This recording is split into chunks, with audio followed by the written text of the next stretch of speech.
তেসরা মে দুপুর 1:47 অটোরিকশায় করে পালিয়ে যাচ্ছে তিনজন। সিসি ক্যামেরায় ধরা পড়া এ দৃশ্য রাজধানীর আদাবরের মনসুরাবাদ এলাকার।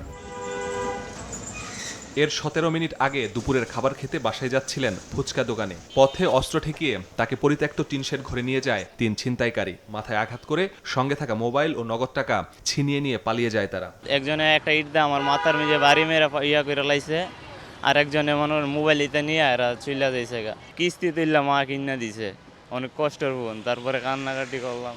এখানেই শেষ নয়, কিছুক্ষণ পর ওই দোকানের কাছে টাকার বিনিময়ে ফোন ফিরিয়ে দেওয়ার প্রস্তাব দেন দুজন। আমার একটা নাম্বার দিছে, ওই নাম্বারে ফোন দিও, ভাইয়া তোমার 3টার দিকে মোবাইল তোমারে দিয়ে দিব না। এরকমই বোঝাইতেছে যে ওরা টাকা পয়সা নিব, তারপরে মোবাইল ফেরত দিব। ছিনতাইয়ের শিকার হয়েছেন একই এলাকার হোটেল কর্মচারীও।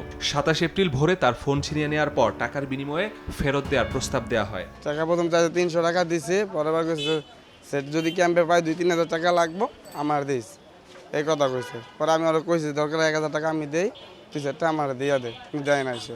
সময় সংবাদ দেখে ছুটে আসেন ছিনতাইয়ের শিকার আরও কয়েকজন। জানান এলাকার সব গলিতেই ওত পেতে থাকে ছিনতাইকারীরা। প্রতিদিনই শিকার হচ্ছেন কেউ না কেউ। প্রমাণ থাকতে ঘটনাস্থলের আশপাশের সিসি ক্যামেরাও নষ্ট করে ফেলে অপরাধীরা।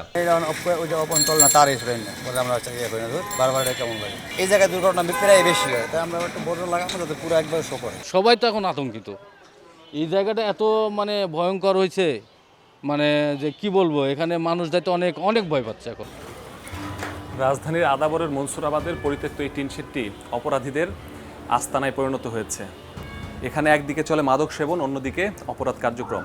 দিন কিংবা রাত যারা এদিক দিয়ে চলাফেরা করতে যায় তাদেরই অস্ত্রের মুখে জিম্মি করে এখানে এনে সর্বস্ব লুটে নেওয়া হয়।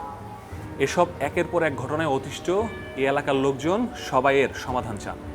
একের পর এক ছিনতাইয়ের ঘটনায় তৎপর পুলিশও। ধরা পড়েছে ফুচকা বিক্রেতার ফোন ছিনতাইয়ে জড়িত 5 জন। গ্রেফতার ইউসুফের নেতৃত্বে ছিনতাই ও টাকার বিনিময়ে ফোন ফিরিয়ে দেওয়ার কাজ করে দলটি।